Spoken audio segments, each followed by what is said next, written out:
In the dry stillness of the Giza Plateau, where centuries of desert wind have sculpted the stone, a mystery whispers beneath the sand. It is the Sphinx that stares eternally eastward, its expression weathered by time, its origin cloaked in debate. For generations, scholars declared its birth around 2,500 years before the Common Era. During the reign of Pharaoh Khafre, it was written in textbooks, carved into museum placards, and etched into the confidence of Egyptology. But in the early years of the 1990s, a Yale-trained geologist named Robert Schoch stood at the base of the Sphinx and saw something the historians had overlooked. What he saw was water, not flowing in the present, but etched in stone by its ancient touch. The erosion on the enclosure walls did not speak the language of wind and sand. It whispered of rain, heavy and sustained, the kind of rainfall that had not graced this arid land for more than 7,000 years. This is the mystery hidden beneath the surface, a monument older than we imagined, a land with secrets we've barely begun to uncover. And if you're still with me, still listening closely to the silence beneath the sand, then I invite you to be part of this journey. Tap that subscribe button so you don't miss what's coming next. Drop a comment with your location and the time where you are. How far are you from the sands of Egypt as you watch this? And if this story is stirring something in you, something curious or unshakably intrigued, share this video with someone else who's ready to question everything. Because what we're exploring here, what if ancient Egypt was built on top of something far older, isn't just speculation. It's a crack in the story we thought we knew. The Sahara has been a desert for at least the past 5 millennia. The Giza Plateau today receives barely a trickle of annual precipitation, nowhere near enough to carve the deep vertical gullies that slice through the Sphinx's enclosure. Yet the walls surrounding the monument bear the unmistakable mark of water, rounded grooves, vertical channels, flowing contours. This is the signature of rainfall erosion, not the horizontal striations caused by centuries of sandblasting. Schoch, who expected to confirm the mainstream view, found himself face to face with a geological contradiction. After weeks of study, he concluded that the Sphinx must have been carved not during Khafre's reign, but thousands of years earlier, perhaps as early as 9,500 years before the Common Era. That would place its construction at the end of the last ice age, in a time when North Africa was a savanna teeming with life, long before dynastic Egypt was born. His conclusion ignited a firestorm. The idea that a monument so massive, so iconic, predated the pharaohs by thousands of years was academic heresy. Egyptologists ridiculed the claim, asserting that groundwater seepage or other non-rainfall erosion could explain the weathering, but they did so without adequately addressing the evidence. Schoch was not a fringe theorist. He was a disciplined scientist, and his findings were rooted in comparative analysis, structures indisputably dated to the 4th dynasty. Like the mastaba tombs and subsidiary pyramids, exhibited the typical horizontal wind erosion expected in the desert. Only the Sphinx and its enclosure displayed these profound water-worn patterns. The difference was stark and undeniable. The implications, if Schoch was right, are almost too enormous to grasp. If the Sphinx was carved before the rise of dynastic Egypt, then who carved it? There is no record of an advanced civilization in the Nile Valley during the Neolithic period. Human settlements of the time were scattered, tribal, and agricultural at best. To shape a monument the size of the Sphinx, over 200 feet long and over 60 feet high, from bedrock would have required advanced knowledge of engineering, tools, labor organization, and symbolic intent.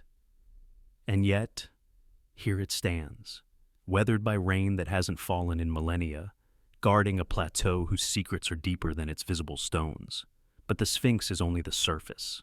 Modern technology, especially ground-penetrating radar and seismic tomography, has allowed researchers to peer beneath the sand without disturbing it. What they have found is staggering. Shafts that plunge hundreds of feet into the limestone, voids the size of buildings, passageways and chambers that defy easy explanation. Some of these features are connected to known structures, others are not. The Giza Plateau, it seems, is not a blank canvas upon which Egypt's great civilization was written. It is a palimpsest, a layered manuscript where older stories were erased but not forgotten, built upon by the hands of later architects who may not have fully understood what they inherited. Among the more controversial ideas is that these older structures might be tied not just to a forgotten human civilization, but to the ancient figures described in Mesopotamian texts, the Anunnaki. These beings, recorded in cuneiform more than 5,000 years ago, were described not as formless spirits but as physical entities who came from the heavens, settled the earth, and conducted experiments, possibly even genetic manipulation. According to some interpretations, one of their most sacred regions was a land they called Tamari. The name means the beloved land. Today we call it Egypt. Could it be that the Egyptians were not the first, but the successors, building atop a legacy they only partially grasped? This idea has gained traction not because of fantasy, but because of accumulating evidence.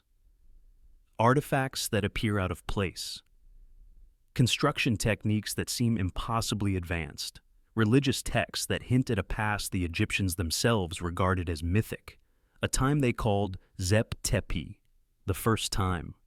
When gods walked the earth, these myths, long considered allegory, may be closer to historical memory than scholars are comfortable admitting.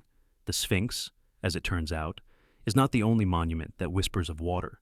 Some blocks used in nearby structures show the same rounded erosion. The Temple of the Sphinx, built from limestone quarried directly from the enclosure, also shows deep weathering, indicating it was exposed to rain long before the dynastic period. The deeper we go, both literally and figuratively, the more questions emerge. Who built these monuments if not the Egyptians? Why was the knowledge lost? And most pressing of all, what lies beneath our feet, buried under thousands of years of sand and silence? Some claim the answers may change everything we know about human origins. Others say they would only confirm what the ancients already believed, that humanity has risen and fallen more than once, that civilization is not a linear ascent, but a cycle of forgetting and remembering. There is something haunting in this possibility, that we are the inheritors of a world we barely understand, that beneath our grandest achievements lies a foundation we did not lay, that the sands of Giza are not just soil and time, but silence, a deliberate silence, preserved across millennia. The Sphinx, then, becomes not merely a statue, but a sentinel, a monument not to the ego of a king, but to the memory of a world lost in the flood of time. And if we dare to listen, if we dare to question the comfortable stories we have told ourselves, we might hear it whisper still. Beneath the timeless monuments of Giza, beyond the gaze of tourists and the pages of textbooks, lies a hidden world carved into the living rock. While the pyramids and the Sphinx dominate the skyline, what lies underneath may hold even greater significance. Advanced radar scans, seismic surveys, and ground-penetrating technologies have revealed a labyrinth beneath the plateau, one that mainstream Egyptology has yet to fully acknowledge. These are not random cracks or natural fissures in the limestone. They are geometric, aligned, and intentional. Some are interconnected by precise passageways, others descend vertically through hundreds of feet of bedrock, suggesting a complexity that no one expected. One of the most intriguing and verifiable features of this underground world is the Osiris Shaft. Located near the causeway of Khafre's pyramid, the shaft plunges more than 100 feet into the ground. It connects to a series of chambers at multiple depths, each more mysterious than the last. At the lowest level, 35 meters beneath the surface, lies a chamber containing a massive granite sarcophagus, positioned on a raised platform surrounded by a moat-like trench designed to flood. When connected to the underground aquifer, this chamber becomes an island floating in darkness. To the ancient Egyptians, this mirrored the primordial mound rising from the waters of chaos, a concept deeply embedded in their creation myths. But who engineered this sophisticated hydraulic design, and why? The shaft's religious symbolism is undeniably Egyptian, and carbon dating suggests parts of it were modified during the late period, around the 7th or 6th century before the Common Era. Yet the engineering behind the structure, the vertical excavation through hard limestone, the perfectly balanced water flow, the massive stones moved without apparent modern machinery, speaks of capabilities that seem anachronistic for the time. Some researchers argue that the Osiris Shaft is not a purely Egyptian creation at all. Rather, it may be a repurposed fragment of something older.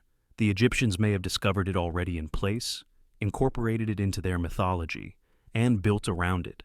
not unlike how early Christians adapted pagan temples or medieval cathedrals were constructed over ancient megalithic sites. Surrounding the shaft are traces of other subterranean features, mapped and noted by explorers and scholars as early as the 19th century. In the 1860s, French archaeologist Auguste Mariette documented sealed wells and curious depressions near the Sphinx.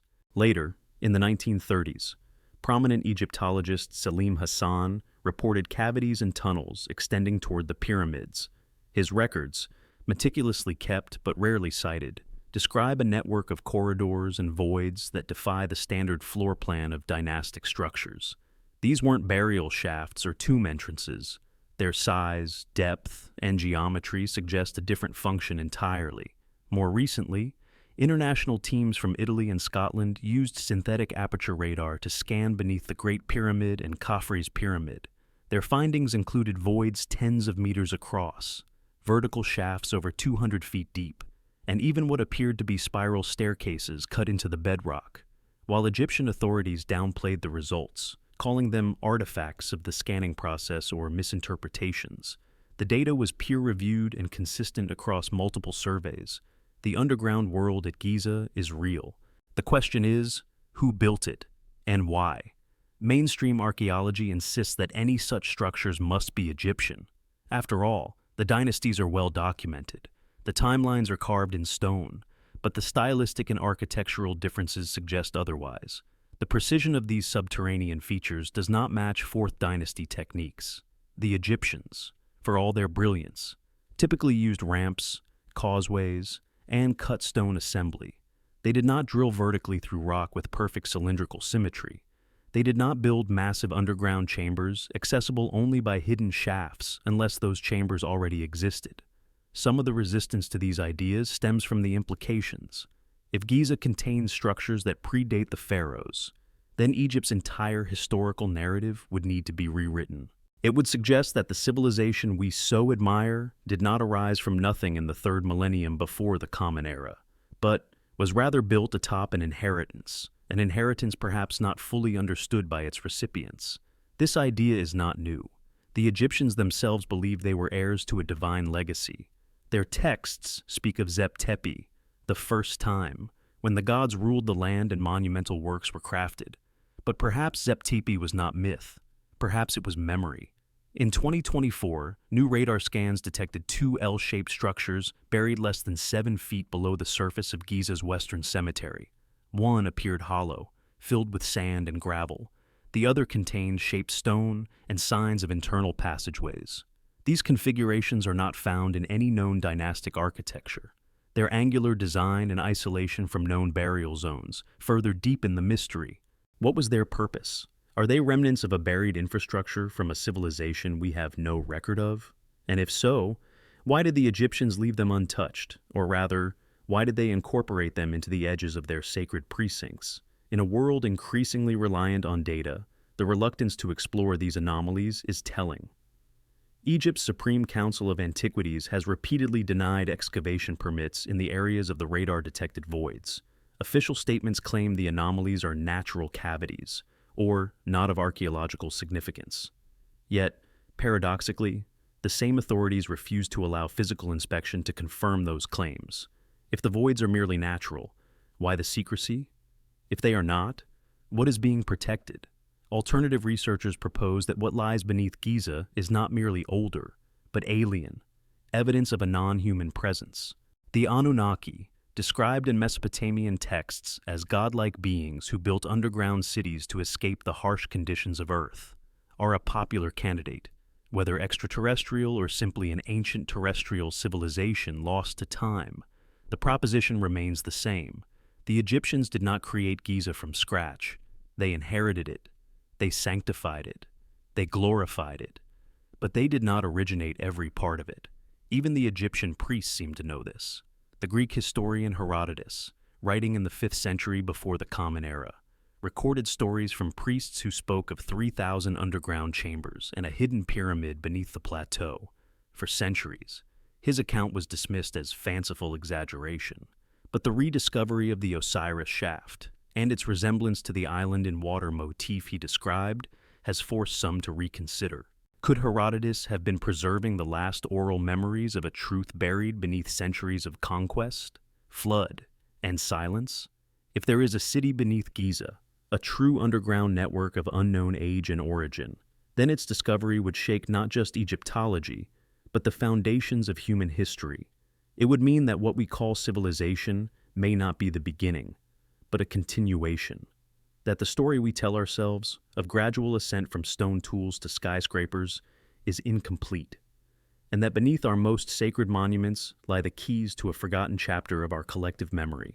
The Plateau of Giza is more than a monument to ancient ambition. It is a riddle, wrapped in limestone and buried beneath centuries of sand. And as the debate rages over what lies beneath, ancient voices echo through the corridors of time, voices like that of Herodotus, the Greek historian whose writings once seemed outlandish but now feel eerily prescient. Writing in the 5th century before the Common Era, Herodotus claimed that the Egyptian priests had shown him vast underground chambers, many of which were sealed, and some of which led to a subterranean pyramid. His description spoke of passages flooded with water, islands and caverns, and a buried network beneath the pyramids that rivaled the monuments above in scale and mystery. For generations, scholars dismissed Herodotus as gullible. The labyrinth he described was thought to be a literary exaggeration, a traveler's tall tale, embroidered by the awe of the moment and the limitations of understanding. But discoveries like the Osiris shaft, which contains a flooded chamber centered around an island platform, mirror Herodotus's account with uncanny accuracy. The priestly stories he recorded, which once seemed fantastical, now align disturbingly well with what modern radar has revealed. If his sources were accurate about this, what else might they have been right about? In the late 19th and early 20th centuries, European archaeologists and explorers began to document curious anomalies around the Sphinx and the pyramids. Pierre-Jean Mariette, Auguste Mariette's son, mapped unusual depressions and sealed wells in the 1860s. Later, from 1929 to 1939, researchers like George Reisner, Hermann Juncker, and Salim Hassan documented a linear sequence of cavities stretching from the Sphinx toward the pyramids. Some of these shafts were shallow, others descended far deeper than expected. And then, as quickly as interest surged, it faded. The records fell into obscurity, the maps forgotten or ignored, the potential significance buried once more, perhaps intentionally. Why would such promising clues be overlooked? Some researchers argue that it was simple academic caution. Egyptology, as a field, had matured into a science by the early 20th century, and the pursuit of sensational theories had fallen out of favor. But others suspect something more calculated. If older structures existed beneath the known monuments, the implications would challenge not just the timeline of Egypt, but the entire framework of human history. It would suggest the presence of a sophisticated culture predating the pharaohs, one that vanished without leaving behind a clear record of itself, one that built in stone and then disappeared. Today, modern radar has returned us to that mystery. Ground-penetrating radar and synthetic aperture imaging have identified multiple anomalies beneath Giza: voids, passageways, and geometric shapes inconsistent with natural formations. These are not vague impressions or ambiguous signals. In some cases, they show precise dimensions: 8 vertical shafts, each extending more than 2,000 feet into the bedrock. Spiral staircases circling those shafts. Massive cubic chambers, some measuring 80 meters on a side, and angular connections between all of them. This is architecture, not geology. The findings were made public by international teams in 2024 and early 2025. Their data, published and peer-reviewed, sparked immediate backlash from the Egyptian authorities. Rather than granting excavation permits to verify the findings, the government blocked all further exploration. Official statements claimed the radar anomalies were likely natural voids in the limestone, unworthy of excavation. Yet the refusal to test these claims only fueled the suspicion that something was being hidden. If these anomalies are truly natural, then a simple excavation would put the matter to rest. But excavation is exactly what is being prevented. Alternative researchers argue that the resistance is not about science, but about control. Admitting the existence of an underground network older than the pyramids would undermine a century of academic consensus. It would empower fringe theorists, It would call into question the entire narrative of how civilization began. And so, silence becomes the preferred response, silence and denial. And yet, the silence itself speaks volumes. The anomalies persist. The radar data is real. Researchers from Italy, Scotland, and Japan continue to confirm what the ground is unwilling to conceal. Something lies beneath Giza, something vast, intentional, and possibly older than dynastic Egypt. And more tantalizing still, the stories of these hidden spaces have never truly disappeared. They've been preserved in the myths, in the hieroglyphs, and in the whispered memories of those who once stood guard over Egypt's sacred knowledge. Among those echoes are the pyramid texts, some of the oldest religious writings in human history, carved into the walls of 5th and 6th dynasty pyramids. These texts do not describe the construction of the pyramids themselves, nor do they explain the rituals conducted within. Instead, they speak of Zep-Tepi, the first time, a golden age when the gods walked among men and great works were accomplished. They speak of a time before time, a period lost in myth but remembered in form, enshrined in the structures themselves. Some passages describe the gods emerging from the primordial waters, building the first temples on mounds of earth that rose above the flood. This is the same motif found in the Osiris shaft, where the sarcophagus stands on an island surrounded by water. It is the same motif repeated in the Osirion at Abydos, a subterranean structure built of massive stone blocks, featuring an island platform that floods seasonally. These are not isolated coincidences. They are echoes, reverberations of an older design, remembered dimly by those who inherited its foundations. The refusal to excavate the radar-detected voids may also be part of an unspoken recognition. If the authorities truly believed these were natural formations, there would be no harm in digging. But if they suspect otherwise, if they fear what might be uncovered, then silence becomes self-preservation. Because once the seal is broken, the story can no longer be controlled. If evidence of a pre-dynastic or even pre-human civilization were uncovered, the questions would spread far beyond archaeology. They would touch on religion, origin, purpose, subjects not easily confined to a dig site, and so the stalemate continues. The technology tells one story, the authorities tell another, and between them, the truth waits, buried and undisturbed. But Herodotus's writings remain, as do the priestly accounts he recorded. So too do the 19th century maps, the forgotten shafts, the ignored chambers, all pointing toward a layered history, a palimpsest civilization built not in a single flourish, but in waves, one upon the ruins of the last, each new culture chiseling its mark atop the bones of the old, inheriting knowledge, forgetting its source, and then claiming authorship of a legacy they only half understood. The echoes in stone are growing louder. With each new scan, each rediscovered map, each reinterpreted myth, the picture becomes clearer. The Giza Plateau is not a singular monument to a single people. It is a monument to continuity, to forgotten hands and silent architects. And until the day we are allowed to dig, allowed to peel back the sand and uncover what was left behind, we can only listen to the whispers of the past, the testimony of the priests, and the hidden maps that mark the way to truths long buried. Before the pyramids pierced the Egyptian sky, before dynasties carved their legacies in stone, another culture far to the east had already begun inscribing its memory onto clay. In the ancient cities of Sumer, Eridu, Lagash, civilization flourished more than 5,000 years ago in what is now southern Iraq. And from those early days, the Sumerians left behind something extraordinary, tens of thousands of cuneiform tablets, the earliest known writing system in human history, among records of harvests, trade, and laws. There is a recurring theme that has puzzled scholars and inspired alternative historians alike: the Anunnaki, those who from heaven to earth came.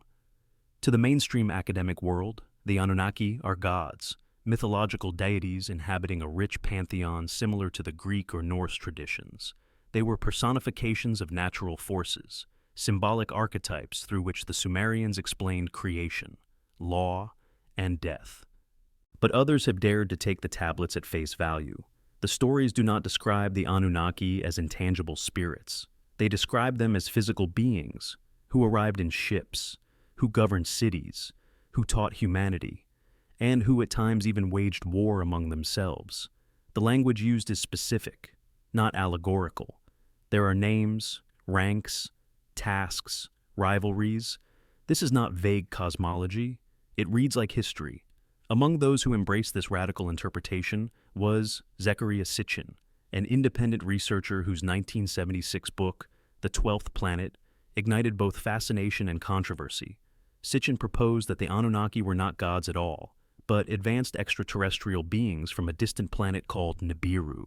According to his reading of Sumerian texts, Nibiru followed a vast elliptical orbit, bringing it into the inner solar system once every 3,600 years. Facing a crisis on their homeworld, an atmosphere in decline, the Anunnaki sought gold, not for wealth, but for survival. They came to Earth not as conquerors, but as engineers, miners, and scientists. According to Sitchin, they landed first in Mesopotamia, but their mining operations extended to Africa, where Earth's richest gold deposits were easily accessible.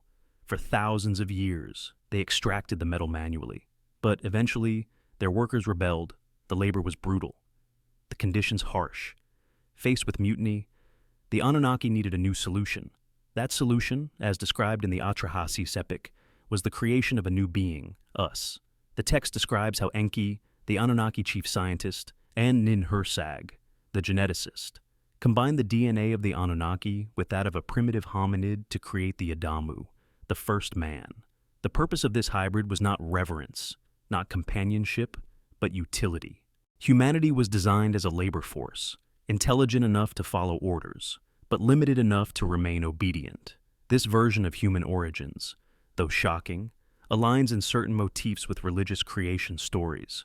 In the Bible, Adam is molded from clay and brought to life by the breath of God. In the Sumerian version, Adamu is crafted by science and animated by genetic intervention. Mainstream scholars denounce Sitchin's theories. His translations have been challenged, his methodology called into question. Experts in Sumerian language argue that Anunnaki simply means princely offspring, referring to their divine heritage, not an alien species. There is no explicit mention of spacecraft, genetic engineering, or planetary atmospheres in most traditional interpretations. And yet, Sitchin's narrative has endured. Why? Perhaps because it answers a set of lingering questions conventional history struggles with. Why did civilization begin so suddenly? Why did agriculture, astronomy, writing, and law all emerge seemingly overnight? Why do myths from Egypt, Mesopotamia, India, and Mesoamerica all speak of gods descending from the sky to teach mankind? Even if one rejects the literal interpretation of the Anunnaki as extraterrestrials, the symbolic weight of the stories remains. These were beings with knowledge far beyond their human subjects. They taught writing, mathematics, metallurgy, medicine, astronomy. They established kingship, delineated cities, and enforced order. Whether they were aliens, lost humans from an earlier age, or cultural archetypes, the pattern is undeniable. Something or someone was remembered as the bringer of civilization. This is where the story begins to overlap with Egypt. In both cultures, the original gods are described not as mythic abstractions, but as physical beings. In Egypt, the god Thoth brought language and record-keeping. In Sumer, it was Enki. Both are associated with wisdom, knowledge, and the guidance of mankind. Both are linked to serpents, a common symbol of duality, hidden power, and forbidden knowledge. In Egypt, the gods ruled in a golden age, Zep-Tepi, in Sumer. They walked the earth in the days before the flood, and in both cases, their departure marked the end of greatness and the beginning of human rule. The stories also agree on something darker, the Great Flood, the cataclysm that ended the reign of the gods. In the Epic of Gilgamesh, the gods decide to wipe out humanity with a deluge, but one of them, Enki, warns a human named Utnapishtim and instructs him to build a massive boat. This is the direct precursor to the biblical story of Noah. But in this telling, the flood is not divine punishment. It is damage control. Humanity had grown too numerous, too noisy. We had become a problem. We were a creation out of balance. After the flood, the Anunnaki withdraw. They establish human kingship and leave their legacy behind in the form of temples, ziggurats, and myths. In Egypt, the same pattern is seen.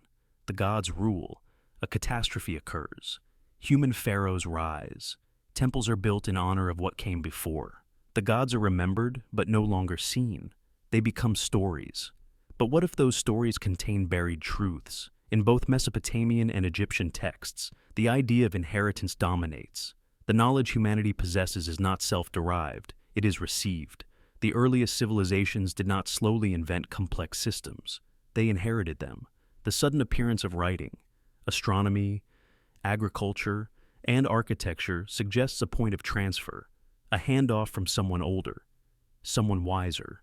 And whether that someone was the Anunnaki, a forgotten advanced human culture, or a collective memory passed down for millennia, the implications remain profound. If the Sumerians were accurately preserving history, even in mythologized form, then the Anunnaki may have been real. Their cities may have been real. Their underground installations, like those described beneath Eridu and Giza alike, may still exist, sealed beneath layers of earth and time. And if those structures do exist, they are not simply archaeological curiosities, they are keys to understanding where we came from, why we were made, and what our true legacy might be. The voice of Sumer is old, but it is not silent. Its tablets have survived fire, flood, and empire. They speak of beings who came from the sky, who created mankind, and who left behind clues scattered across continents. And as we rediscover those clues, in the symbols, in the stars, in the stone, we come closer to hearing them again, to understanding not just what the Anunnaki were, but what we are, what we have always been. If the Sumerian tablets contain even a fragment of historical truth, then the story of our origin may be stranger and darker than we ever imagined. The Anunnaki, as described in those ancient texts, were not content to merely rule over humanity. They claimed to have made us. This idea, dismissed by mainstream scholars as mythological metaphor, has taken on new life in the wake of discoveries in both archaeology and genetics. What if we were not shaped solely by nature's hand, but by deliberate intervention? What if our cognitive leap, the sudden emergence of language, memory, abstract thought, was not a slow evolutionary climb, but the result of an ancient experiment? The Atrahasis epic lays the foundation. In it, the Anunnaki miners, toiling in the gold-rich regions of the earth, rebelled against their overseers. The conditions were intolerable, the labor unending. Faced with the collapse of their workforce, the Anunnaki convened a council. Enki, their chief scientist, proposed a solution: create a new being, one fashioned from the flesh of the primitive creatures already inhabiting the planet, but upgraded with the essence of the gods. The prototype was called the Adamu, and the method was a mixture of clay and divine blood. This act, viewed as sacred in the myths, was in essence a genetic modification, the first artificial creation of a hybrid species. The implications are staggering. The Anunnaki did not create humanity from scratch. They found a suitable biological template, perhaps Homo erectus, perhaps something even earlier, and spliced it with their own DNA. The goal was efficiency, not enlightenment. The new beings would be strong enough to work, intelligent enough to obey, but not independent enough to rebel. It was only later, through a series of accidental mutations or unsanctioned enhancements, that humans began to think for themselves. This may sound like science fiction, but elements of the story find strange echoes in the archaeological record. Anatomically modern humans, Homo sapiens, appear suddenly around 300,000 years ago. For tens of thousands of years, they lived as nomadic foragers, their tools and culture largely unchanged. Then, seemingly without warning, around 50,000 years ago, something shifted. Complex language emerged, art exploded onto cave walls, symbolic thought and ritual practice appeared, and with it came agriculture, cities, temples, the hallmarks of civilization. Geneticists call this the Great Leap Forward, but they cannot fully explain what caused it. There is no single gene responsible for symbolic cognition, no gradual curve of improvement. It's as if a light switched on in the human brain, illuminating entire realms of thought that had previously been inaccessible. And here, the ancient texts offer a provocative possibility. What if that light was not natural? What if it was engineered? There are curious gaps in the fossil record that deepen this mystery. Skull sizes increase sharply over a relatively short period. The larynx, which allows for complex vocalization, descends into the throat. The neocortex, responsible for decision-making, memory, and imagination, undergoes a rapid expansion. These physiological changes do not follow the slow tempo of evolution. They suggest a hand on the wheel, a sudden acceleration. Mainstream science attributes this to selective pressure and environment, but alternative researchers wonder, could these be signs of intervention? Zecharia Sitchin believed so. In his writings, he proposed that the Anunnaki not only created humanity, but later modified it multiple times. The first versions were too limited, mute, incapable of communication, disposable. Later models were refined, made fertile, granted intelligence. Eventually, a line of elite hybrids was created, the demigods of myth, the rulers of the ancient world. These beings, part Anunnaki and part human, became the first kings. Their bloodlines, preserved through strict breeding, were said to carry the divine spark. In Egypt, this finds echo in the concept of divine kingship. The pharaoh was not merely a political figure, but the son of the gods, chosen by the heavens to rule. We see similar motifs across the globe. In Sumer, kingship was said to have descended from heaven. In Mesoamerica, the Olmec and Maya traced their lineage to sky beings. In India, the Manas, the progenitors of mankind, were born of both gods and men. In Genesis, the sons of God come down to mate with the daughters of men, producing the Nephilim, giants and heroes of old. Is this all coincidence, or are these fragments of the same story, told in different languages across continents and centuries? If the Anunnaki created humanity, as the Sumerian texts claim, then what does that mean for us? Are we the result of divine compassion, or the product of pragmatic design? Were we gifted intelligence, or burdened with it? These questions strike at the core of our identity. They challenge not only science, but spirituality. They force us to reimagine the relationship between gods and mortals, not as creator and worshiper, but as engineer and invention. This theory also reframes the meaning of ancient monuments. The temples, ziggurats, and pyramids might not be expressions of reverence, but of memory, physical reminders of where we came from and who shaped us. The rituals performed within them may have been attempts to connect with our creators, to understand our purpose.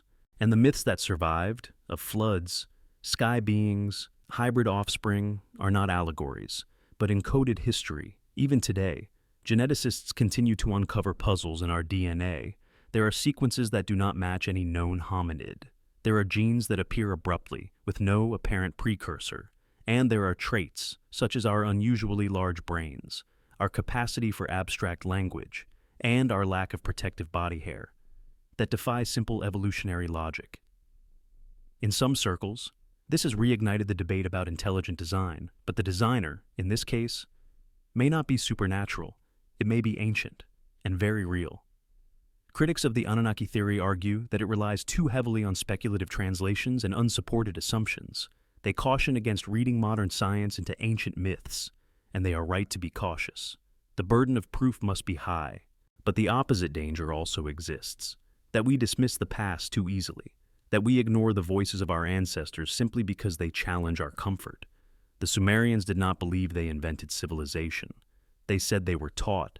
Should we not at least consider what they were trying to say?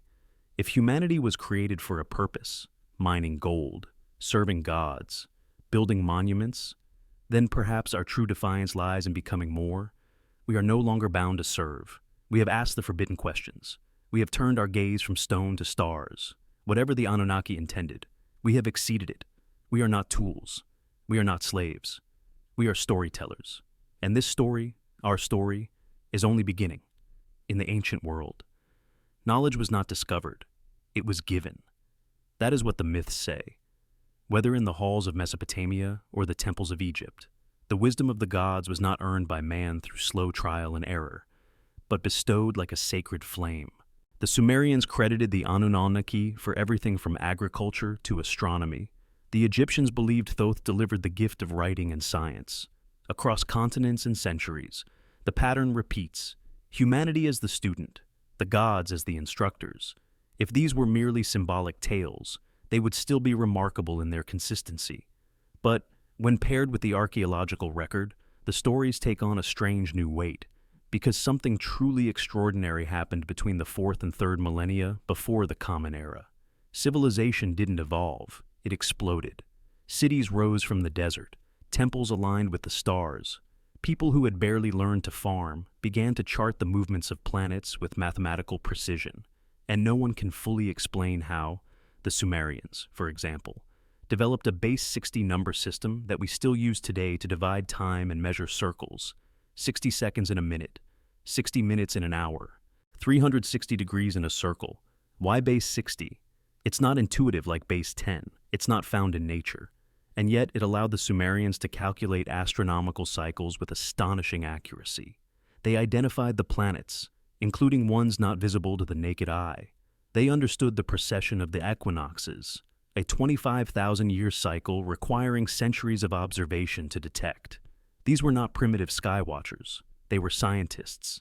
In Egypt, the feats are no less stunning. The Great Pyramid is aligned to true north with an error of less than 4 minutes of arc. Its base is a perfect square.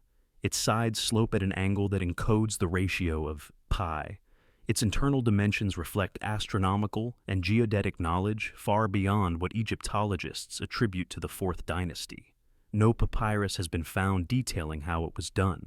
No simpler prototypes exist. The knowledge appears fully formed, like a memory from another age. The conventional explanation is that these cultures were simply brilliant, that they achieved greatness through slow accumulation, oral tradition, and generations of careful observation. But the Sumerians and Egyptians themselves rejected this idea. They said, again and again, that their knowledge came from elsewhere, that it was taught to them by beings who were older, wiser, and not entirely human. In Egypt, the 7 sages, or Shebtio, were said to have come in the first time, bringing sacred geometry and architectural plans. The god Thoth, depicted with the head of an ibis, was not merely a scribe, but a cosmic engineer. He measured the earth, charted the heavens, and recorded the decrees of creation. In Sumer, it was Enki, the wise and rebellious god, who gave humanity the gifts of civilization: writing, metallurgy, laws, agriculture. He bestowed them all, and he did so not in metaphor, but in stone. The tablets describe these gifts in administrative detail, not poetic abstraction. If the gods were real, whether advanced humans, extraterrestrials, or something in between, then their legacy is not just symbolic. It is encoded in the structures, the texts, and even the stars. Ancient monuments around the world display alignments that modern science has only recently rediscovered. The Great Pyramid aligns to Orion's belt. The temples of Angkor Wat mirror the Draco constellation. The Nazca lines point toward celestial bodies. Göbekli Tepe, built thousands of years before writing, contains precise astronomical carvings. Who was watching the sky in such detail, and why? Alternative researchers suggest that these alignments were not just artistic or religious. They were functional. They acted as calendars, observatories, even markers of when certain visitors might return. If the Anunnaki truly came from another world, and if that world had a long orbit, then its reappearance in the night sky would be predictable. Perhaps the ancients were trying to remember, or to send a message. Mathematics too holds strange secrets. The so-called golden ratio, phi, appears not only in natural forms, shells, galaxies, flower petals, but in the dimensions of ancient architecture. The Parthenon in Greece, the Great Pyramid in Egypt, the Temple of the Sun in Peru, all encode this proportion. Did ancient architects discover this pattern on their own, or were they following a code passed down through generations, one rooted in a deeper understanding of the universe? There is also the mystery of language, the sudden appearance of written systems, cuneiform in Sumer, hieroglyphs in Egypt. The undeciphered script of the Indus Valley is not gradual. There are no clear predecessors. Writing arrives in each case not as a crude beginning, but as a fully formed system. It is as if someone decided it was time to write things down, and once that decision was made, entire civilizations were transformed. Skeptics argue that these developments are the natural result of social complexity, that once agriculture stabilized food production, humans had the leisure and population density to invent writing, calendars, and religion. But this does not explain the suddenness, nor does it explain the similarities.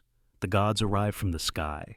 They bring knowledge, they teach laws, they leave, and humanity builds temples in their memory. Even the stories we tell reflect this inheritance. Prometheus stole fire from the gods and gave it to man. Kukulkan, the feathered serpent of the Maya, descended from the stars and taught them agriculture.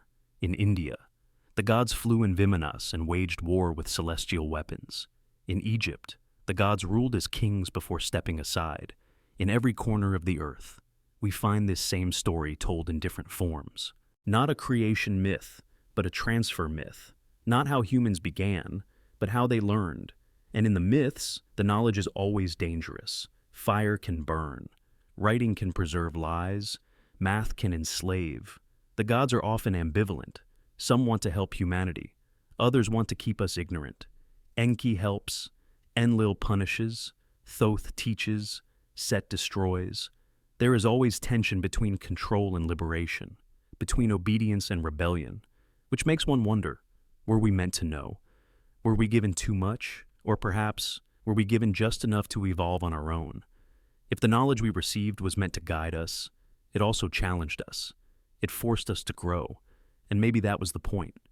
Today, we look back at the ancients and marvel at their wisdom, but perhaps we are only remembering what they remembered. Perhaps our greatest discoveries are rediscoveries. Perhaps the gods are gone, but their knowledge lingers, in stone, in story, and in the sky. The Egyptians were builders of wonders. From the colossal pyramids to the delicate symmetry of their hieroglyphs, they left behind a legacy that still defies full explanation. Yet, for all their brilliance, the Egyptians themselves claimed they were not the originators of their civilization. They said it was given to them by gods who walked the earth during a forgotten age known as Zep Tepi, the first time.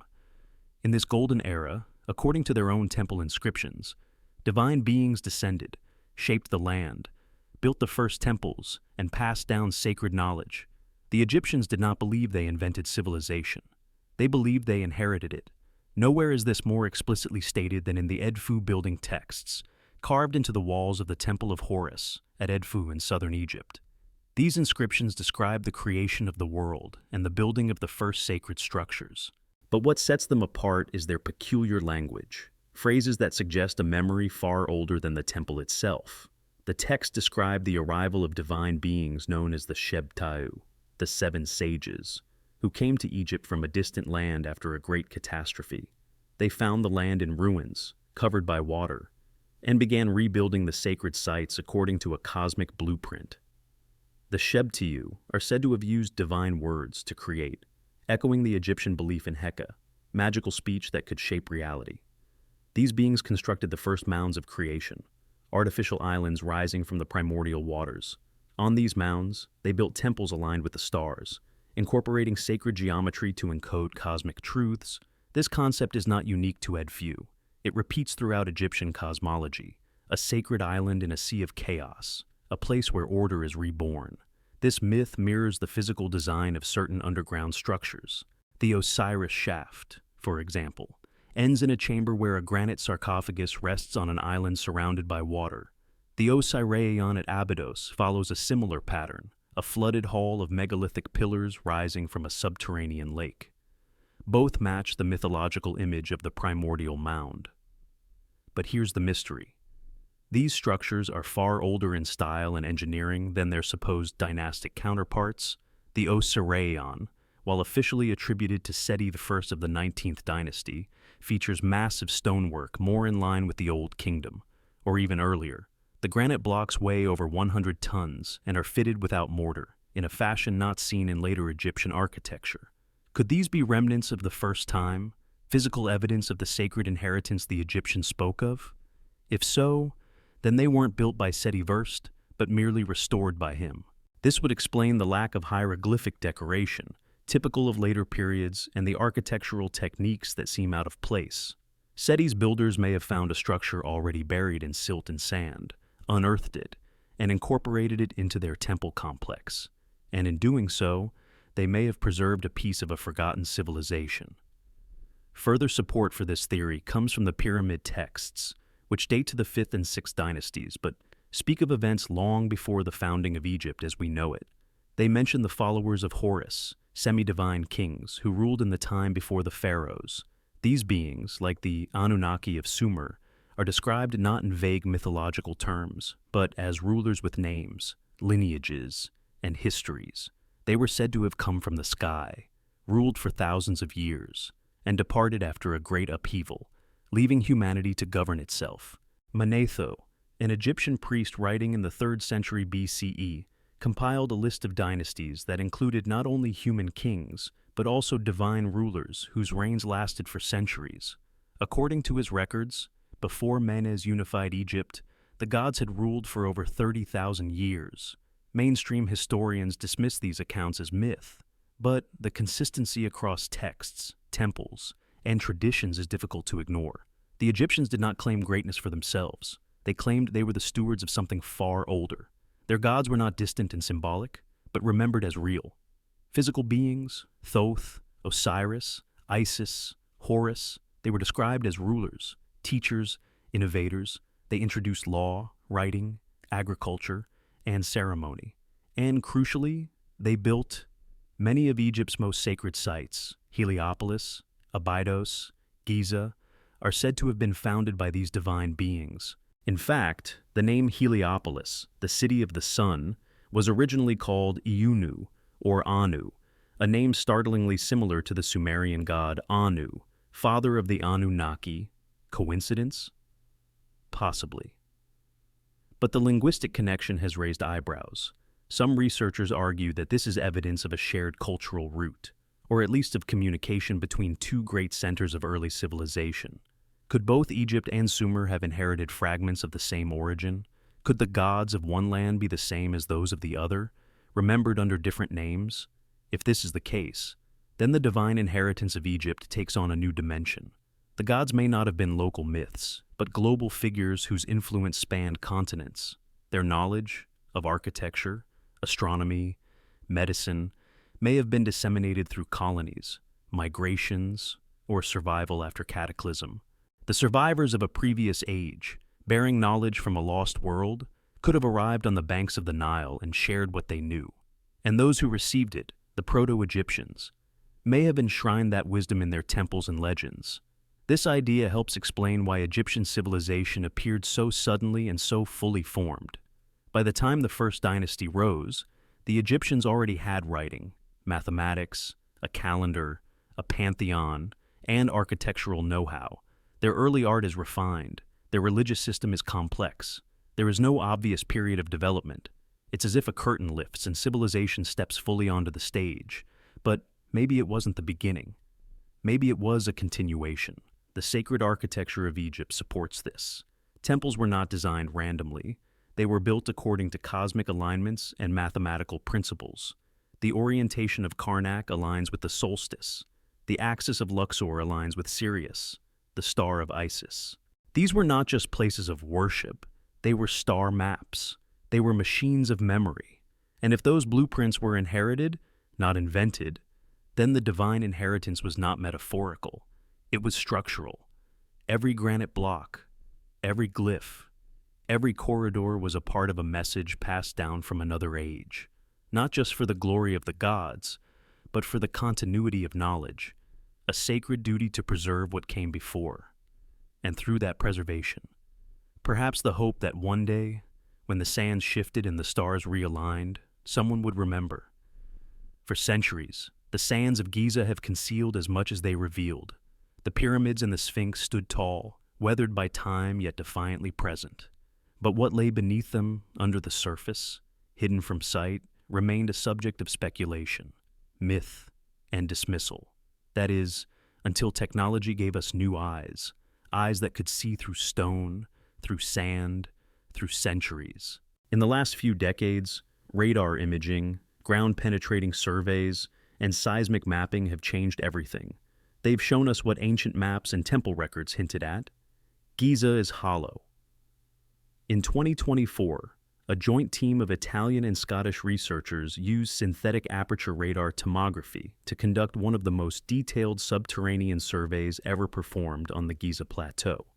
What they discovered shocked even the most open-minded researchers. Beneath the pyramids, not just near them, but directly underneath, lay a vast system of underground structures. These were not random anomalies. They were patterned, precise, engineered.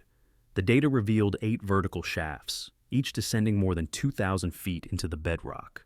Some of these shafts were surrounded by what appeared to be spiral staircases. 2 cubic chambers, each over 80 meters wide, stood connected by straight passageways forming geometric intersections. This was not nature. This was design. The reaction from mainstream archaeology was immediate and predictable. The findings were dismissed as misinterpretations. The anomalies, they said, could be the result of natural fissures or sensor artifacts. The Egyptian authorities responded with silence. No excavations were approved. No follow-up studies permitted. The teams were quietly denied access to return, yet the data remained, peer-reviewed, independently verified, and consistent with prior scans conducted over the past 2 decades. The image was clear. Beneath the Giza Plateau lies a second, older world. One already confirmed part of that world is the Osiris Shaft. As discussed earlier, this deep vertical shaft descends over 100 feet and ends in a chamber with a granite sarcophagus on an artificial island. Water flows through its lower levels, fed by the underground aquifer. Egyptian authorities acknowledge its existence, but rarely grant access to the public or researchers. The shaft appears to be only one node in a larger network, its architecture consistent with the anomalies detected deeper below. If it connects to a deeper complex, what else might lie beneath? Some of the earliest clues came from explorers in the 19th century. Auguste Mariette and his successors recorded strange wells and passages near the Sphinx. They found sealed entrances, shafts that led to dead ends, and walls that sounded hollow when struck. Later, in the early 20th century, Salim Hassan mapped a sequence of cavities running from the Sphinx to the Pyramid of Khafre. But after his death, further exploration was halted. The maps, the logs, the diagrams, they faded into obscurity. Then came the modern wave of scans, ground-penetrating radar, electrical resistivity tomography, muon detection. All of them painted the same picture, an intricate underground landscape. The French team in the late 1990s detected voids near the Great Pyramid. A Japanese team in the early 2000s confirmed cavities and possible tunnels. In 2020, an Egyptian team quietly conducted radar sweeps near the Western Cemetery and found 2 L-shaped structures buried less than 7 feet underground. One appeared filled with sediment. The other contained signs of worked stone and chambers. Again, no permission to dig was granted. Why the resistance? Why, in a country that thrives on tourism and discovery, would authorities avoid potentially groundbreaking excavations? The official explanation is caution, preservation, a desire not to disturb fragile ecosystems. But critics argue that the real reason is fear of rewriting history. Because if these structures are proven to predate dynastic Egypt, then everything changes. The established timeline crumbles, the foundations of Egyptology collapse, and with them, the careers, institutions, and narratives built upon them. There are whispers among researchers, whispers that these excavations are not just blocked, but actively covered up, that artifacts have been removed, findings suppressed, teams disbanded. And while some of these claims veer into conspiracy, the consistent refusal to investigate compelling anomalies fuels suspicion. If there is nothing to hide, why not dig? Why not confirm or disprove the radar data once and for all? Alternative historians suggest another motive: protection, not of Egypt's heritage, but of a deeper truth. If the structures are Anunnaki in origin or the remnants of a pre-dynastic, technologically advanced civilization, then their discovery would spark a global reckoning. Religion, science, and culture would be forced to re-examine their foundations. Humanity's understanding of itself would have to expand, and not everyone is ready for that. The fear may not be of what is found, but of what it implies. A civilization with knowledge of geology, architecture, and astronomy superior to that of the known ancient world. A civilization capable of carving chambers thousands of feet underground, of manipulating groundwater, of aligning their structures to constellations with mathematical perfection. The pyramids would no longer be tombs, but markers. The Giza Plateau, no longer a necropolis, but a hatch, a lid over something deeper. And yet, the sands remain undisturbed, permits are stalled, questions are ignored. Official narratives continue, unchanged. In press releases, Egypt is still the cradle of civilization, the birthplace of writing, the beacon of early science. But beneath that story is another, more ancient one that resists silence, one that grows louder with each scan, each rediscovered map, each echo beneath the stone.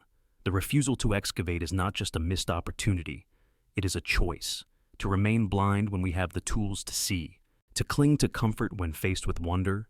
The anomalies are there, the data is clear, all that is missing is the will to dig, to ask, to risk the answer, because if we are brave enough to descend into the shafts, the voids, the forbidden depths, we may find more than stone and dust.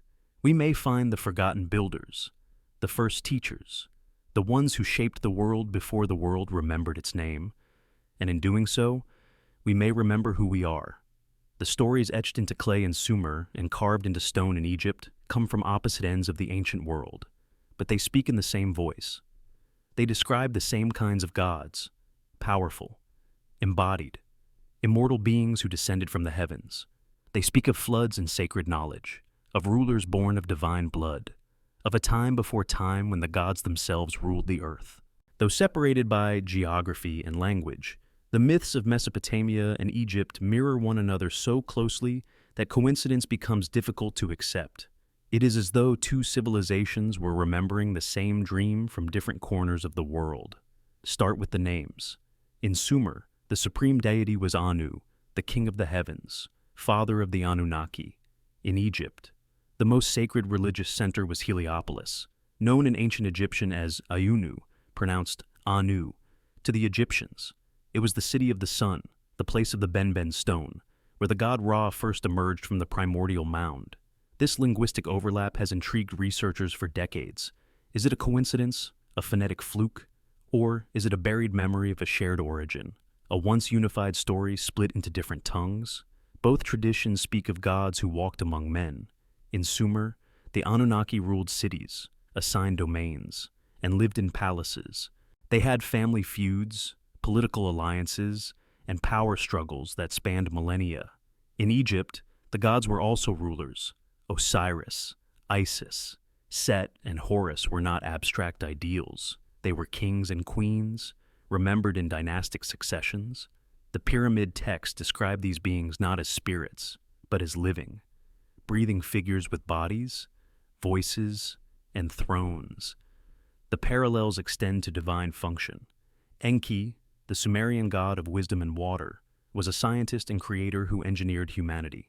In Egypt, his counterpart may be Ptah, the master craftsman and creator god who spoke the world into being through intellectual command. Both are associated with creation, knowledge, and compassion. Enki defied his brother Enlil to save humanity during the flood. Ptah created order from chaos, building the foundations of the world. Then there is Thoth, the ibis-headed Egyptian deity of writing, time, and magic. He was the keeper of knowledge, the inventor of language, the architect of the stars.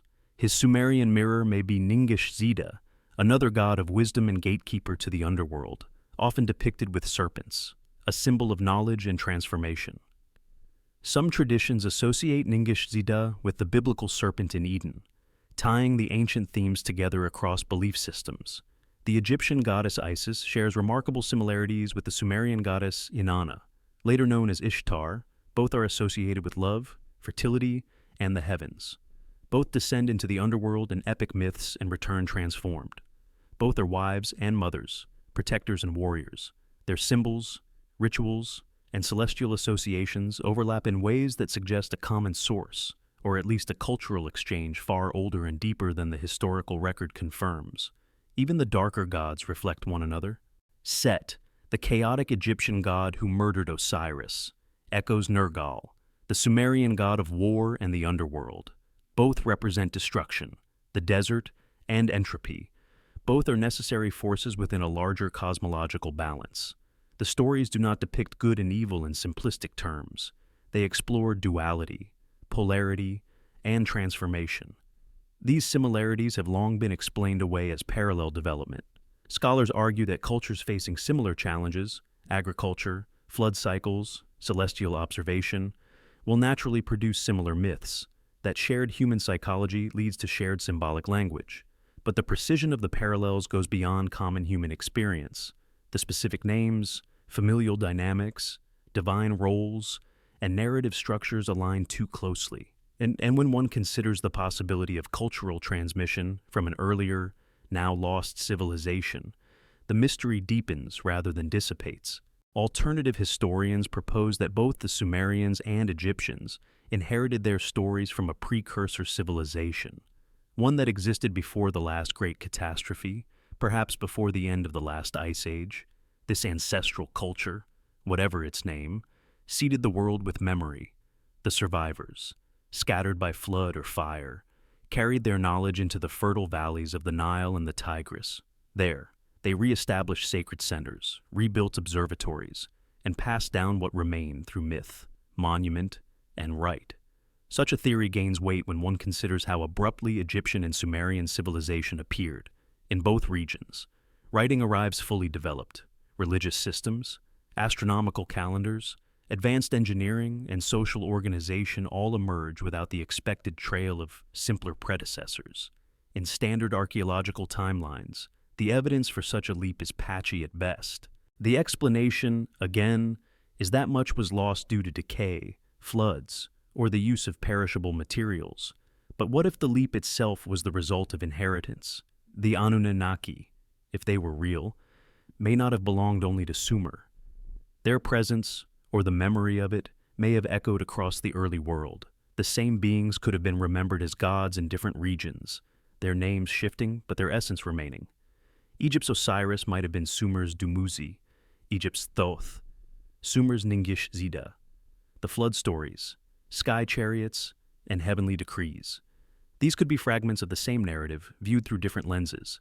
This line of thinking also explains the global consistency of certain symbols.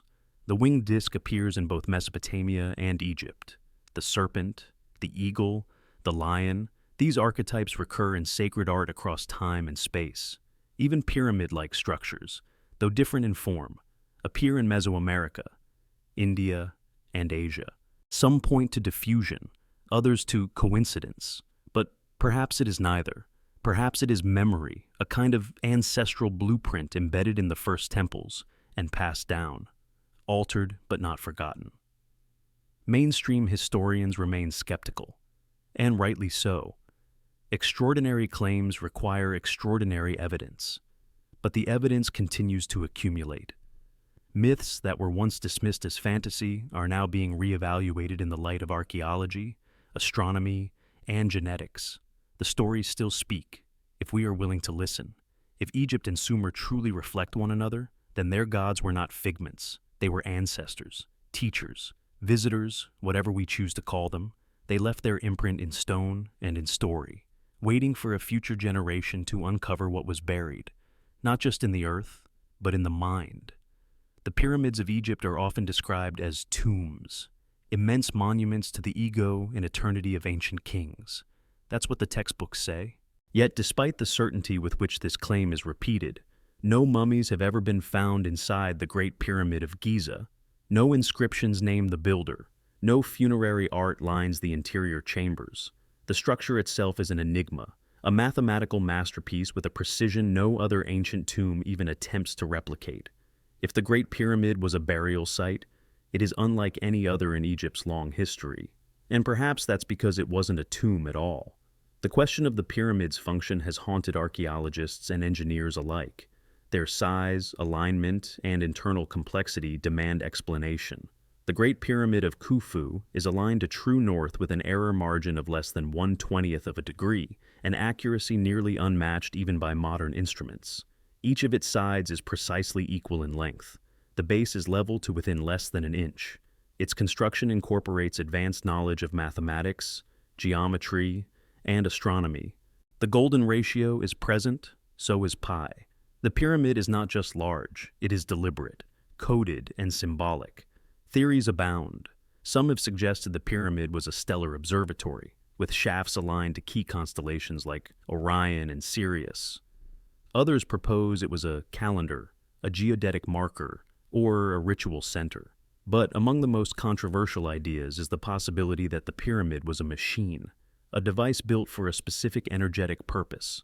According to this theory, its function went beyond symbolism. It harnessed natural forces. It did something.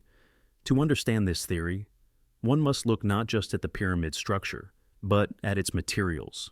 The inner chambers were constructed using granite brought from Aswan, over 500 miles away. Granite is rich in quartz, a piezoelectric material that generates an electrical charge under pressure or vibration. The rest of the pyramid is built from limestone, a natural insulator.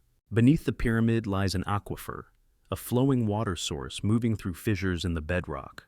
Water under pressure, moving through quartz-bearing stone, could theoretically generate electromagnetic energy.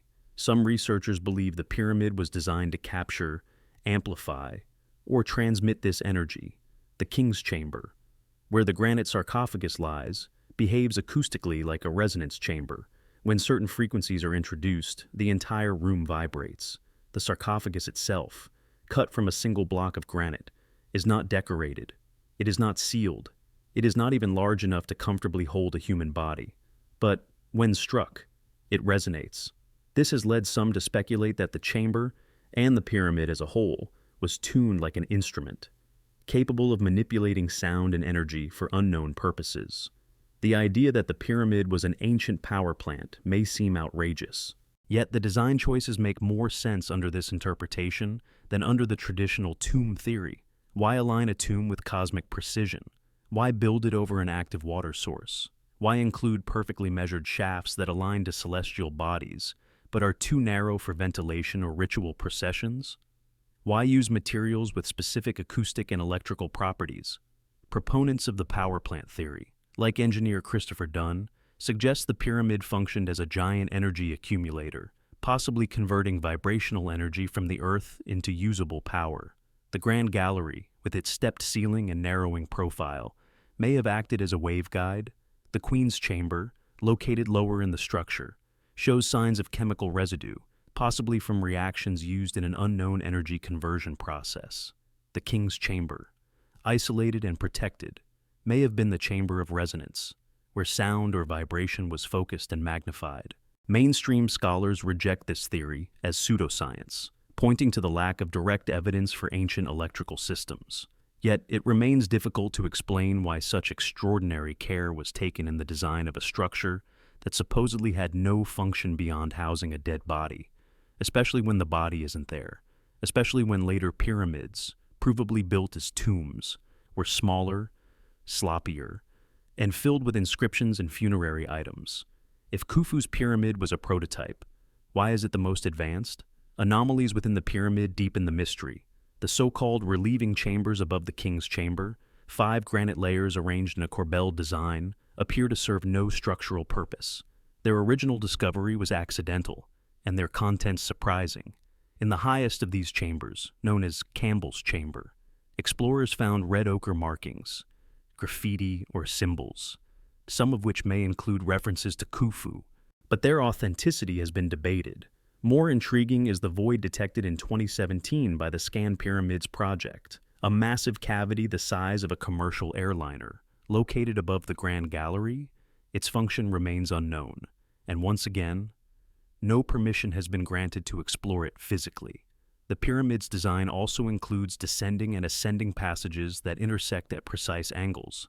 The subterranean chamber, hewn into the bedrock, appears unfinished, or perhaps ancient. Some theorists propose it is older than the pyramid itself, a repurposed structure incorporated into a newer design. This possibility aligns with the broader idea that Giza is a site of layered construction, each generation building upon the work of those who came before. If the pyramids were built atop older foundations, perhaps even Anunnaki installations, then their function may have changed over time. The original purpose, energetic, technological, or even ritualistic, may have been forgotten or reinterpreted. Later builders could have copied the form without understanding the code. As centuries passed, the pyramid became a symbol, its meaning veiled in myth and modern archaeology. unable to decode its full function, reduced it to a glorified coffin. But the physical evidence refuses to be silenced. The measurements are too perfect, the alignments too intentional, the materials too specific. Whether the pyramid was a machine, a spiritual resonator, or a beacon for something we no longer understand, it was not constructed haphazardly. It was not just a monument. It was a message, possibly a tool. And if it was a tool, then the builders, whoever they were, had knowledge that far exceeds what we attribute to Bronze Age societies. They understood Earth's energies, celestial cycles, and the interaction between matter and vibration.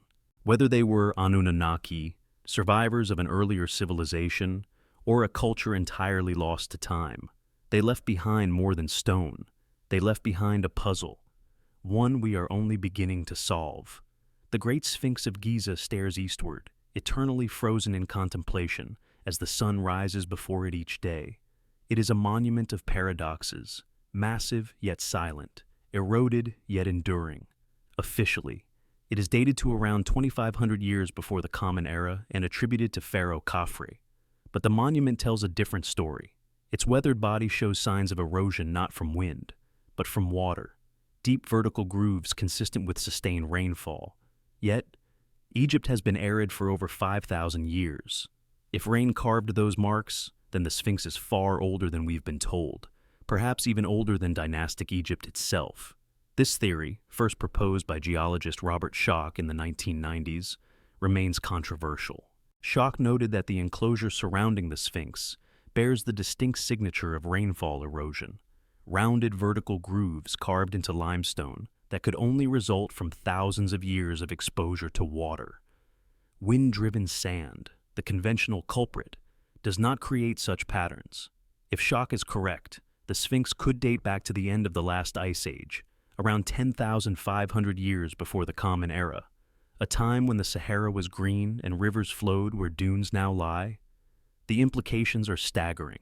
If the Sphinx predates the pyramids by thousands of years, it must have been built by a civilization whose existence we do not currently acknowledge, one with the knowledge and capability to carve a monumental sculpture from living rock and align it with cosmic precision. A civilization lost to history, remembered only in myth and stone. Further deepening the mystery is the astronomical alignment of the Sphinx. Around 10,500 years ago, due to the precession of the equinoxes, the constellation Leo would have risen directly in front of the Sphinx at dawn during the spring equinox. The Sphinx, with the body of a lion, would have been facing its celestial counterpart in the sky. This perfect alignment has led some to suggest that the Sphinx was constructed specifically to mark this era, an epical timestamp encoded in stone. Was it a symbol, a monument, or something more? There is also the question of its face. The proportions of the head are noticeably small compared to the massive lion's body. This has led many to conclude that the head was recarved at some point in history, possibly during the reign of Khafre, to give it a human visage. If so, what was the original head? A full lion's head? A jackal? Something else entirely? The act of recarving suggests that the Sphinx already existed when the dynastic Egyptians encountered it, and that they altered it to reflect their own identity. This notion is supported by the architecture surrounding the Sphinx, the so-called Sphinx Temple. Built from the very blocks quarried from the Sphinx enclosure, also shows signs of water erosion. These stones, now heavily weathered, were once sheathed in polished granite from Aswan, suggesting a later attempt to restore or reinforce an older structure.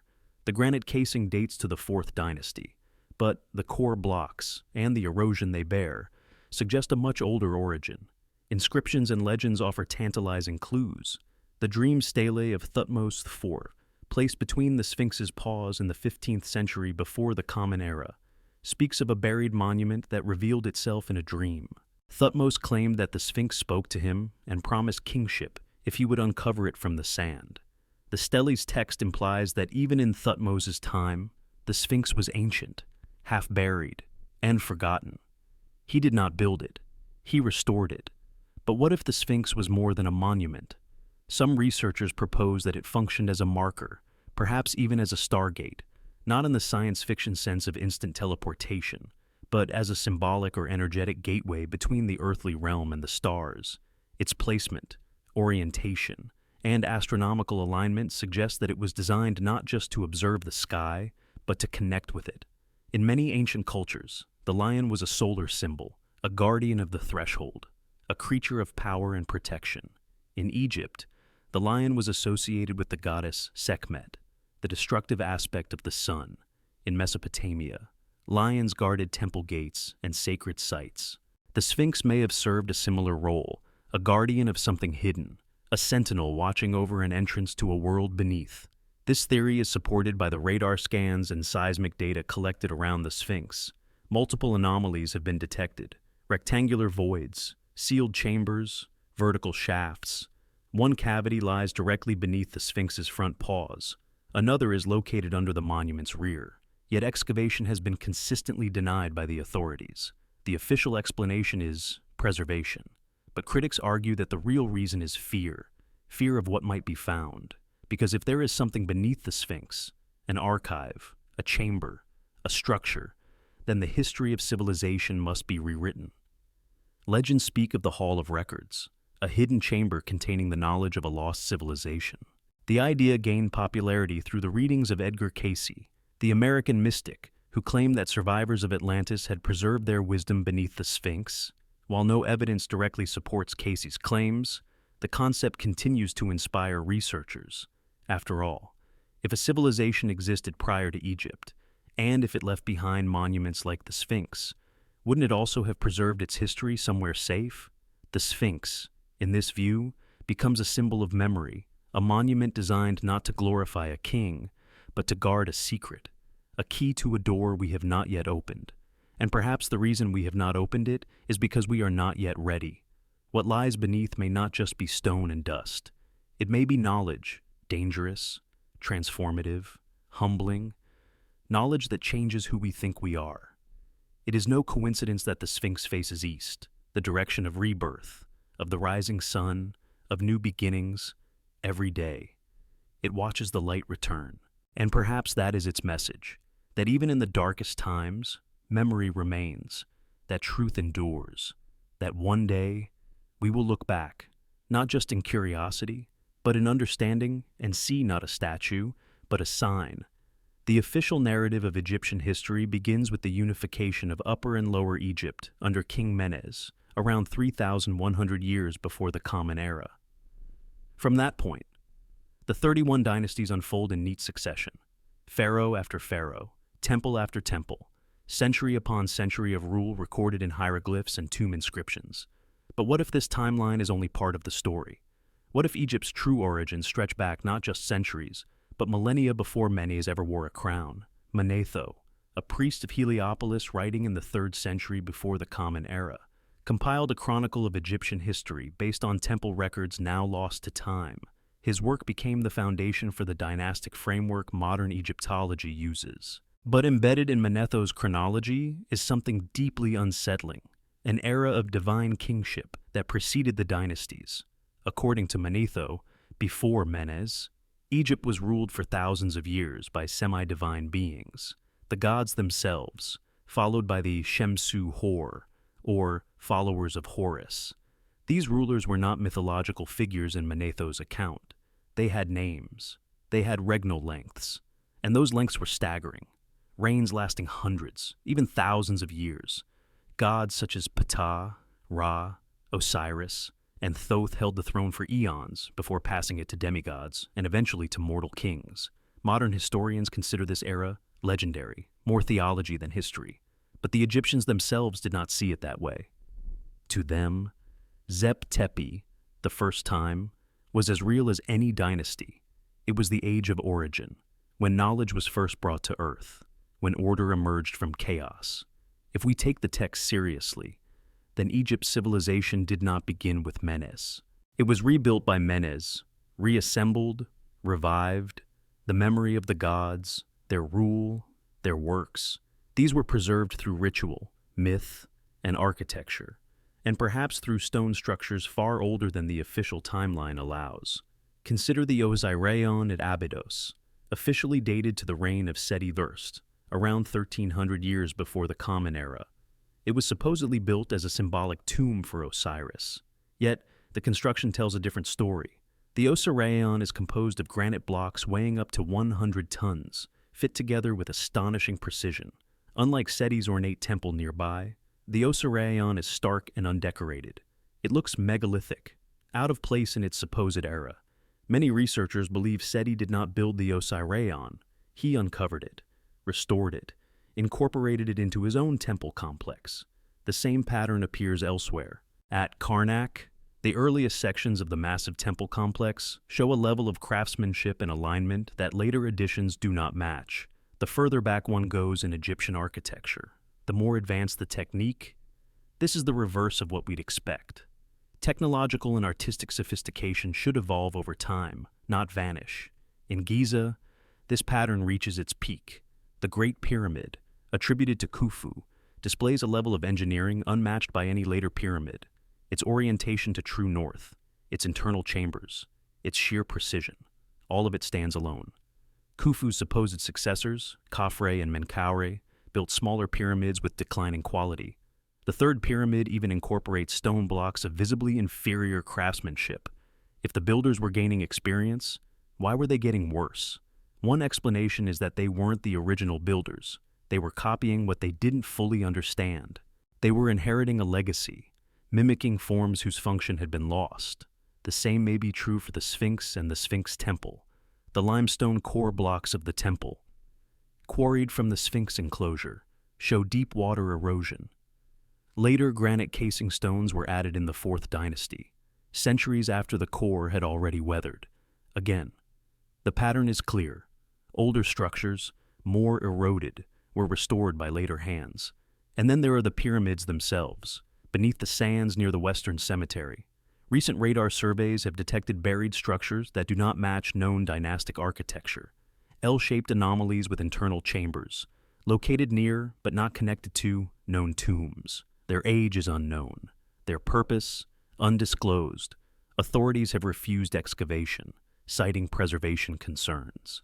But for those who believe Egypt's past is deeper than its dynastic history, these anomalies are exactly what they've been waiting for. The physical evidence of a forgotten chapter. The notion of pre-dynastic civilization is not unique to Egypt. The Sumerians, too, spoke of kings who ruled before the flood, of cities established by gods. The Maya told stories of earlier worlds, destroyed by catastrophe and remade anew. The Hindus preserved the concept of yugas, vast cycles of time, each one longer and more advanced than the last. The Greeks spoke of the Golden Age, when Kronos ruled and humanity lived in harmony before falling into decadence. Across the world, ancient cultures recall a time before recorded history, a time when something greater walked among men. Perhaps these are not myths. Perhaps they are memories, warped by time, filtered through tradition, but rooted in real events. And if so, then Manetho's divine dynasties were not fantasy. They were history remembered as legend. What happened to the Shemsu Hor? Did they vanish in a cataclysm? Did they ascend to the heavens, leaving their works behind? Were they hybrids? Anunnaki human descendants tasked with guiding civilization before it was ready to govern itself? The texts don't say, but the silence speaks. There is a gap in our record, a chasm between the supposed beginnings of history and the sophistication of its earliest monuments. And it's not just Egypt. At sites like Göbekli Tepe, we find temples built by hunter-gatherers with no agriculture, no writing, and no permanent settlements. Structures aligned to stars and engraved with animal symbols of cosmic meaning. These anomalies suggest something deeper at work, a transfer of knowledge, a recovery after loss. Egypt may have been the beacon of this recovery, a place where the torch was relit, where the memory of the gods was preserved not just in stories, but in stone. And Manetho, drawing from temple records we no longer possess, may have been the last to glimpse the full span of that memory. What if we have been asking the wrong questions? What if the real mystery is not how the Egyptians built so much with so little, but how they remembered so much from so far back? What if they were not inventing civilization, but rebuilding it? Across the windswept plains of southeastern Turkey, far from the Nile's fertile floodplain, another ancient mystery rises from the earth. Göbekli Tepe, discovered in the 1990s and still under excavation. This megalithic temple complex predates Stonehenge by over 6,000 years, and the pyramids by 7. It was built by people who, according to everything we thought we knew, should not have been able to build anything at all. They had no writing, no metal, no pottery. They were hunter-gatherers. And yet they carved 20-ton pillars, arranged them in precise circles, and adorned them with stunning animal reliefs, cosmic symbols, and motifs that seem less primitive than timeless. Göbekli Tepe shattered the archaeological narrative. It showed that advanced construction, organized labor, and astronomical alignment were not the results of civilization. They were its catalysts.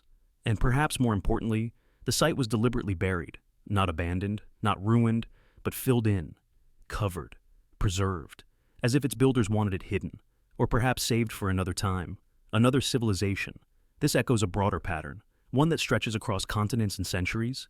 Giza, Abydos, Heliopolis, Göbekli Tepe, places that do not just hold history, but layers of it. Sites where older structures are buried beneath newer ones, where knowledge is preserved in stone, only to be forgotten and rediscovered, where mythology whispers of golden ages, of floods and fire, of gods and stars, of great falls and great reawakenings. The conventional view of history sees time as a straight line, a slow progression from caves to skyscrapers. But the ruins say otherwise. They speak of cycles, of civilizations rising, achieving wonders, and then falling, sometimes into myth, sometimes into silence. Atlantis, Lemuria, Zep Tepi. Prehistory is filled with names whose footprints vanish beneath the sand. And yet, the memory lingers in temples, in symbols, in bones. Take the Younger Dryas impact hypothesis. Around 12,800 years ago, something drastic changed Earth's climate. Evidence from Greenland ice cores, North American sediment layers, and impact proxies suggests a cosmic event, perhaps a comet or asteroid, triggered massive wildfires, global cooling, and sea level rise. In the wake of this catastrophe, megafauna vanished. Human populations were displaced. Landscapes were remade. Some researchers believe this cataclysm may have been the flood remembered in myths from Sumer, Egypt, India, and beyond, the flood that ended the reign of the gods and forced humanity to begin again. If that's true, then places like Göbekli Tepe and the Sphinx may not be beginnings, but recoveries, efforts to rebuild, to preserve, to encode what was known before it was lost. In this light, the pyramids are not the culmination of Egyptian ingenuity, but the inheritors of a legacy far older than any pharaoh. Their precision, their symbolism, their resonance. They are echoes of a forgotten age, when humanity reached a pinnacle, only to be brought low. The question becomes not whether civilization has risen and fallen before, but how many times? What was lost each time? What remains, buried, waiting? The idea that human history is cyclical is not new. The Hindus divided time into yugas, vast epochs of increasing decline and eventual rebirth. The Greeks spoke of the ages of man, gold, silver, bronze, iron, each worse than the last. The Maya had multiple worlds, each destroyed and recreated. These weren't just philosophical musings. They were worldviews rooted in observation, in memory, in trauma, and we see the same symbolism repeated worldwide. The pyramid, the obelisk, the sacred mountain, the serpent, the bird, the sun and the star, the vault beneath the earth, whether in Egypt, Mesopotamia, Mesoamerica, or the Andes. These forms appear again and again, often with startling similarity. Mainstream scholars explain this through cultural diffusion or convergent evolution, but alternative researchers suggest a deeper connection, a common ancestor, a precursor civilization whose knowledge seeded the great cultures of the ancient world. If such a civilization existed, what happened to it? Did it collapse from war, from environmental disaster, or from internal decay? Did it leave behind only stone, hoping the next iteration of humanity would decipher its message? And more chilling, could the same thing happen to us? We are a civilization of steel and silicon, of digital towers and invisible networks. But we are also fragile. A solar flare, a nuclear war, a pandemic, or an asteroid impact could undo centuries and days. And if it did, what would remain? Our monuments are not built to last. Our data is stored on volatile media. Our cities, without maintenance, would vanish beneath vines and dust within generations, in 10,000 years. What evidence would a future archaeologist find? A few scattered ruins, some radiation, and myths of gods who flew in the sky and built great wonders before the world fell into darkness. In this way, Giza is not just a mystery, it is a mirror. It shows us who we were. It warns us who we might become. And it challenges us to ask, what are we building? What are we leaving behind? What knowledge will survive the next fall? Perhaps that is why the pyramids still stand. Not because they are tombs, but because they are messages, not just to honor the past, but to speak to the future. Their builders may have understood something we've forgotten, that time is not a line, but a wheel. That wisdom must be preserved not just in stories, but in stone. So when we look to the pyramids, or to Göbekli Tepe, or to any site that defies our expectations, we should not ask only, who built this, or when? We should ask, what were they trying to tell us? Because the answer might not just change our history, it might change our future.